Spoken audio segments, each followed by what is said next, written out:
करते हैं आज का अपना वीडियो। आज के इस वीडियो में आपको बताने वाला हूं क्लास 10 के लिए सब्जेक्ट साइंस का मॉडल क्वेश्चन पेपर, जो कि वर्ष 2025-26 के लिए बहुत ही इंपॉर्टेंट होने वाला है। जब आप एग्ज़ाम देने के लिए जाइएगा तो एक बार इस वीडियो को पहले देख के जाइएगा ताकि आप अच्छा स्कोर कर सको। तो समय आपको 3 घंटे 15 मिनट का मिलने वाला है और जो पूर्णांक रहने वाला है वो 70 मार्क्स रहने वाला है। इसी प्रकार से आपके सामने निर्देश भी दिए गए हैं, उसे भी पढ़ना जरूरी होता है। निर्देश इस प्रकार से कि प्रारंभ के 15 मिनट परीक्षार्थियों के लिए प्रश्न पत्र पढ़ने के लिए निर्धारित किए गए हैं और प्रश्न पत्र 2 खंडों खंड आ और खंड वा में विभाजित किया गया है। खंड आ तथा खंड वा में 3 उपखंड खंड आ फर्स्ट सेकंड थर्ड में विभाजित है और फोर्थ वाला है प्रश्न पत्र के खंड आ में बहुविकल्पीय प्रश्न है, जिसमें सही विकल्प का चुनाव OMR शीट में नीले तथा काले पेन द्वारा पॉइंट पेन से सही करना है आपको। इसी प्रकार से आपका जो पांचवा है वो इस प्रकार से है कि खंड आ में बहुविकल्पीय प्रश्न हेतु प्रत्येक प्रश्न के लिए 1 अंक आपको निर्धारित किया गया है और खंड वा में वर्णात्मक प्रश्न है। इसी प्रकार सभी आपको देख लेना है। तो सबसे पहले खंड आ का आपका उपखंड फर्स्ट यानी कि शुरू हो रहा है, जो कि आपका बहुविकल्पीय प्रश्न है। क्या है? बहुविकल्पीय प्रश्न है। पहला वाला क्वेश्चन इस प्रकार से है कि निम्नलिखित प्रकथनों में से कौन सा सही है। तो ये क्वेश्चन आपका 1 अंक का रहने वाला है। तो पहला वाला क्वेश्चन इस प्रकार से रहने वाला है, तो आपको इस क्वेश्चन का जवाब देना है। कौन सा कथन सही है? निकट दृष्टि दोष वाला व्यक्ति दूर की वस्तुओं को स्पष्ट देख सकता है। तो नहीं, ये आपका बिल्कुल ही रॉन्ग है कि दूर की नहीं देख सकता, पास की देख सकता है। दीर्घ दृष्टि दोष वाला व्यक्ति पास की वस्तुओं को देख सकता है, दूर की नहीं, तो ये भी रॉन्ग है आपका। निकट दृष्टि दोष वाला व्यक्ति पास की वस्तुओं को देख सकता है, तो ये आपका बिल्कुल सही है, यानी कि ऑप्शन नंबर सी आपका यहाँ पर सही हो जाएगा। इसी प्रकार से अगर बात करें सेकंड वाले क्वेश्चन की, वो इस प्रकार से है कि प्रतिरोधकता में कब परिवर्तन नहीं होता है। तो प्रतिरोधकता जो होता है तो R बराबर जो होता है आपका रो L/A होता है, जहाँ पर ये R यानी रो जो है वही आपका प्रतिरोधकता है और ये R जो है यह प्रतिरोध है और ये एक लंबाई है, चालक की लंबाई है, ये चालक का एरिया है। इसी प्रकार से तो आपका जो यहाँ पर होता है प्रतिरोधकता में कब परिवर्तन नहीं होता है। क्या पदार्थ परिवर्तित होने पर? तो नहीं, तब भी परिवर्तन होता है। ताप परिवर्तित होने पर? हाँ, तब भी परिवर्तित होता है। प्रतिरोधकता की आकृति में परिवर्तन होने पर तब भी परिवर्तन होता है। पदार्थ तथा ताप दोनों में परिवर्तन होने पर तब परिवर्तन नहीं होता, यानी कि ऑप्शन नंबर डी आपका बिल्कुल सही हो जाएगा। क्या हो जाएगा? ऑप्शन डी आपका सही हो जाएगा। इसी प्रकार से अगर बात करें थर्ड वाला क्वेश्चन इस प्रकार से रहने वाला है। थर्ड वाला क्वेश्चन क्या कह रहा है? कोई प्रकाश किरण नीचे दिए गए चित्र के अनुसार माध्यम ए से यानी कि इधर से माध्यम बी में प्रवेश करती है। माध्यम ए के सापेक्ष माध्यम बी का अपवर्तनांक होगा 1 से अधिक होगा, 1 से कम होगा, या फिर 1 होगा या फिर 0 होगा। तो आपका जो आंसर हो जाएगा वो 1 से कम हो जाएगा, क्योंकि साइन 45 डिग्री बन रहा है यहाँ पर, यानी कि 1/√2 हो जाएगा। इसी प्रकार से आपका 1 से कम ऑप्शन नंबर बी सही हो जाएगा। अगर बात करें फोर्थ वाले क्वेश्चन की, वो इस प्रकार से है। ऊंचे भवनों के शीर्ष पर लगे खतरे के संकेत लाल वर्ण के होते हैं, इन्हें दूरी से आसानी से देखा जा सकता है क्योंकि अन्य वर्णों की अपेक्षा लाल वर्ण का प्रकाश धुएं तथा कोहरे द्वारा सर्वाधिक प्रकीर्णित होता है, धुएं तथा कोहरे द्वारा न्यूनतम प्रकीर्णित होता है, धुएं तथा कोहरे द्वारा सर्वाधिक अवशोषित होता है, या फिर वायु में तीव्रतम गति से चलता है। तो ऑप्शन नंबर आपका फोर्थ का बी हो जाएगा, यानी कि धुएं तथा कोहरे द्वारा न्यूनतम प्रकीर्णित होता है। ऑप्शन नंबर डी बिल्कुल सही हो जाएगा। अगर बात करें पांचवें क्वेश्चन की, वो इस प्रकार से कह रहा है। किसी अवतल दर्पण पर आपतित सूर्य की किरणें दर्पण के सामने 15 सेंटीमीटर दूरी पर अभिसारित होती हैं। इस दर्पण के सामने किसी बिंब को कहाँ रखें कि इसका समान आकार का प्रतिबिंब बने। तो जो आपका आंसर हो जाएगा वो क्या हो जाएगा? तो पांचवे का बी हो जाएगा, दर्पण से 30 सेंटीमीटर की दूरी पर, क्योंकि 1/v और प्लस 1/में u जो होता है 1/में f होता है। इसी का फॉर्मूला हम लगा देते हैं। किसी अवतल दर्पण पर आपतित सूर्य की किरणें दर्पण के सामने 15 सेंटीमीटर दूरी पर अभिसारित होती हैं।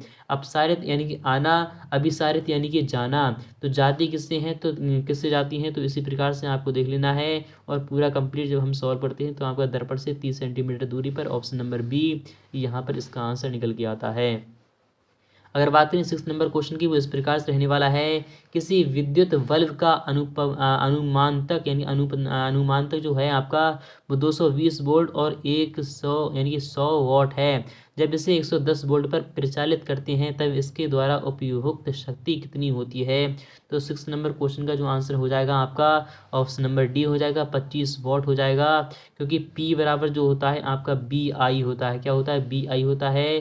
तो सबसे पहले तो हम इसे P इस यहाँ की इसकी जो P है वो है, इससे सबसे पहले हम R निकालते हैं, R के बाद हम P बराबर B² डिवाइड बाई R का फॉर्मूला लगा देते हैं। तो अभी तभी आपका आंसर ऑप्शन नंबर डी आ जाएगा। अगर बात करें 7वें क्वेश्चन की, वो इस प्रकार से रहने वाला है, यदि चित्र की व्यवस्था में प्लग से कुंजी निकाल परिपथ को खोलकर क्षैतिज तल ABCD पर चुंबकीय क्षेत्र रेखाएं खींचे तो ये रेखाएं होती हैं, कैसी होती हैं।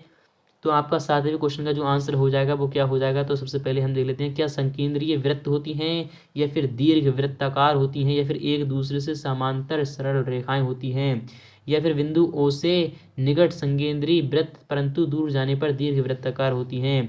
तो ऑप्शन नंबर सी सही हो जाएगा, एक दूसरे से समांतर सरल रेखाएं होती हैं। अगर बात करें उपखंड सेकंड की, तो ये भी क्वेश्चन बहुत ही इंपॉर्टेंट होते हैं। तो 8वां क्वेश्चन इस प्रकार से है कि निम्नलिखित में से कौन से ऊष्मा शोषी प्रक्रम है। सल्फ्यूरिक अम्ल का तनुकरण, शुष्क बर्फ का ऊर्ध्वपातन, जलवाष्प का संघनन या फिर जल का वाष्पीकरण। तो ऑप्शन नंबर डी आपका सही हो जाएगा, जल का वाष्पीकरण हो जाएगा। अगर बात करें यहाँ पर तो आपका कौन सा ऑप्शन सही हो जाएगा। तो सबसे पहले ये तो आपका सही है, फोर्थ वाला तो है ही सही, और फिलहाल के यहाँ पर शुष्क बर्फ का ऊर्ध्वपातन भी है, यानी कि सेकंड और फोर्थ बिल्कुल सही हो जाएंगे, यानी कि ऑप्शन नंबर डी यहाँ पर सही होने वाला है। अगर बात करें नेक्स्ट वाले क्वेश्चन की, 9वां क्वेश्चन इस प्रकार से रहने वाला है। यहाँ पर क्या कह रहा है, कॉलम ए में दिए गए प्राकृतिक स्रोत का सुमेलन कॉलम बी में दिए गए उनके अम्लों से कीजिए। संतरा में क्या होता है, संतरा में कौन सा अम्ल पाया जाता है, तो आपको बताना है। सबसे पहले हम देख लेते हैं, सबसे पहले कि संतरा में जो अम्ल होता है, संतरा क्या होता है, क्या खट्टा होता है या फिर कैसा होता है। और इमली में कौन सा अम्ल पाया जाता है, सिरका में और टमाटर में। इन चारों में हमें अम्लों के नाम बताना है। तो जो 9वें क्वेश्चन का जो आंसर हो जाएगा आपका, तो 9वें का आपका पहले का थर्ड है, यानी संतरा में जो पाया जाता है वो सिट्रिक एसिड पाया जाता है। क्या पाया जाता है, सिट्रिक एसिड पाया जाता है। और इमली में जो है, इमली में जो आपका जो पाया जाता है वो टार्ट्रिक अम्ल पाया जाता है। क्या पाया जाता है, टार्ट्रिक अम्ल पाया जाता है। और सिरका में जो पाया जाता है आपका, तो सिरका में आपका ऑक्जेलिक एसिड पाया जाता है। क्या पाया जाता है, सिरका में आपका एसिटिक एसिड पाया जाता है और आपका टमाटर में आपका ऑक्जेलिक एसिड पाया जाता है। इसी प्रकार से जो आपका आंसर हो जाएगा वो 9वें का आ हो जाएगा।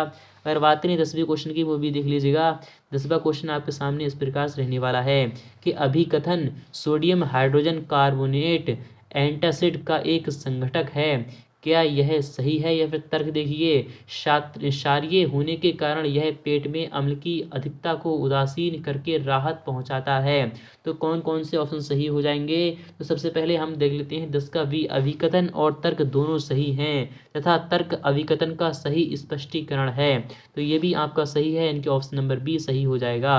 अगर बात करें 11वें क्वेश्चन की, 3 तत्व XYZ के इलेक्ट्रॉनिक विन्यास x2 8 y-2 8, 7 तथा Z 2 8, 2 है।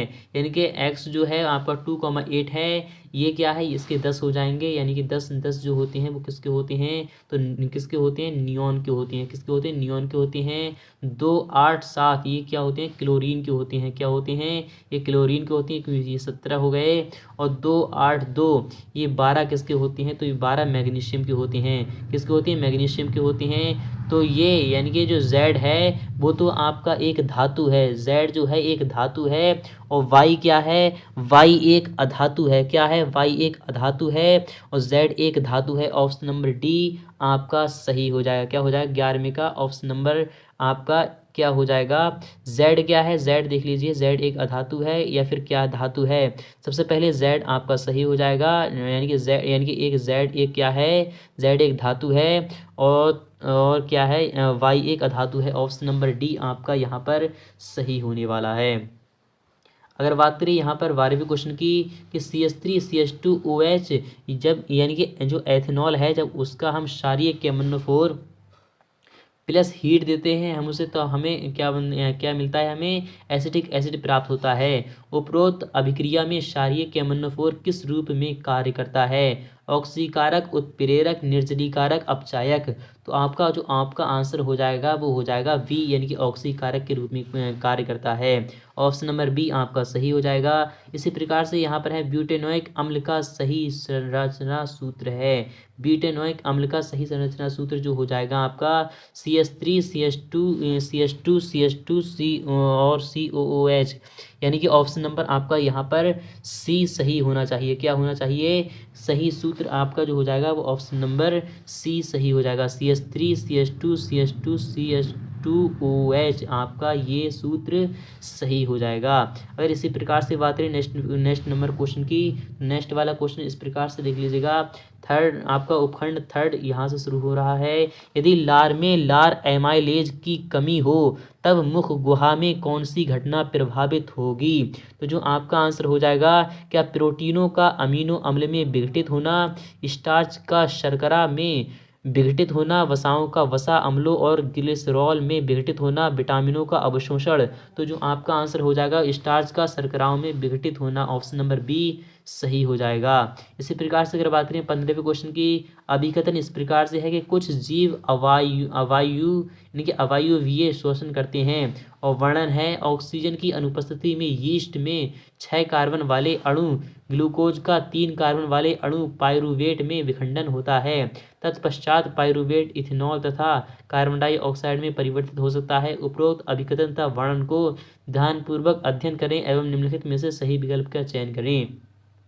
तो जो आपका आंसर हो जाएगा 15वें का आ है, यानी कि अभिकथन ए फर्स्ट सही है तथा वर्णन उसकी सही व्याख्या करता है। ऑप्शन नंबर आपका ए वाला ही सही हो जाएगा। अगर बात करें 16वें क्वेश्चन की, वो इस प्रकार से रहने वाला है कि निम्नलिखित में दिए गए कॉलम का एवं खा को सुमेलित करके सही विकल्प का चयन करना है। नियंत्रण एवं समन्वय, तो इसमें भी आपको देखना है, ऐच्छिक क्रियाएं बताना है और जो भी करना है आपको वो देख लेना है। 16वें क्वेश्चन का जो आंसर हो जाएगा आपका कि नियंत्रण एवं समन्वय जो होता है वो तंत्र तथा पेशीय ऊतक करते हैं। ऐच्छिक क्रियाएं जो होती हैं, तो ऐच्छिक क्रियाएं क्या होती हैं? तो ऐच्छिक क्रियाएं आपको बताना है। तो ऐच्छिक क्रियाएं आपका चला जाएगा, ऐच्छिक क्रियाएं आपका किस पे जाने वाला है? तो आपका ऐच्छिक क्रियाएं देख लीजिएगा। सबसे पहले आपको नियंत्रण एवं समन्वय पे जाना है, तो समन्वय आपको इसे अच्छी तरीके से मिलान करना है, मैं आपको बता रहा हूँ। सबसे पहले तो आपको यहाँ पर नियंत्रण एवं समन्वय आपका इस पे चला जाएगा, और ऐच्छिक क्रियाएं आपका लिखना, बात करना, कुर्सी घुमाना, कार्यक्रम की समाप्ति पर ताली बजाना, ये ऐच्छिक क्रियाएं हैं। और यानी पश्च मस्तिष्क में स्थित भाग जो है आपका वो क्या हो जाएगा? वो हो जाएगा आपका यहाँ पर शरीर की संस्थिति यानी कि संस्थिति तथा उत्तरदायी। तो एंड्रिनल हार्मोन जो है आपका अधिविरक्त ग्रंथि होता है। तो इस तरीक़ा से आपको क्या करना है? मिलान कर लेना है। इसी प्रकार से अगर बात करें हम, तो नेक्स्ट वाला क्वेश्चन जो आपका हो जाएगा 17वां क्वेश्चन है, वो इस प्रकार से रहने वाला है। 17वां क्वेश्चन इस प्रकार से है कि निम्नलिखित चित्र में ए अंडाशय के किस भाग को दर्शाता है? जो ए है वो अंडाशय के किस भाग को दर्शाता है, तो वो आपको बताना है। तो इसमें देख लीजिएगा 17वां क्वेश्चन बहुत ही इंपॉर्टेंट रहने वाला है कि ए जो है वो किस को दर्शा रहा है? क्या बीजांड को दर्शा रहा है, मादा युग्मक को दर्शा रहा है, वर्तिका को दर्शा रहा है, या फिर वर्तिकाग्र को दर्शा रहा है? तो जो 17वें क्वेश्चन का जो आंसर हो जाएगा वो बीजांड हो जाएगा। क्या हो जाएगा? बीजांड, यानी कि ए जो है वो बीजांड को दर्शा रहा है। ए जो है आपका बीजांड है। इसी प्रकार से अगर बात करें यहाँ पर 18वां क्वेश्चन है, यदि मटर के गोल तथा हरे रंग के बीज वाले पौधे RRYY और झुर्रीदार तथा पीले रंग के बीज वाले पौधे RRYY में संकरण कराए जाए तो F1 के बीज कैसे होंगे? गोल और पीले, झुर्रीदार और हरे, गोल और हरे, झुर्रीदार और पीले।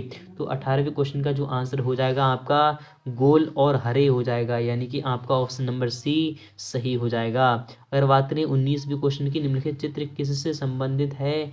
ये केंद्रक है, या फिर पादाभ अथवा कूटपाद है, खाद्य रिक्तिका है? तो आपको बताना है। सबसे पहले अगर बात करें 19वीं क्वेश्चन की, तो ऑप्शन नंबर बी यहाँ पर आपका सही है, कोशिका विभाजन है। क्या है यह? कोशिका विभाजन है।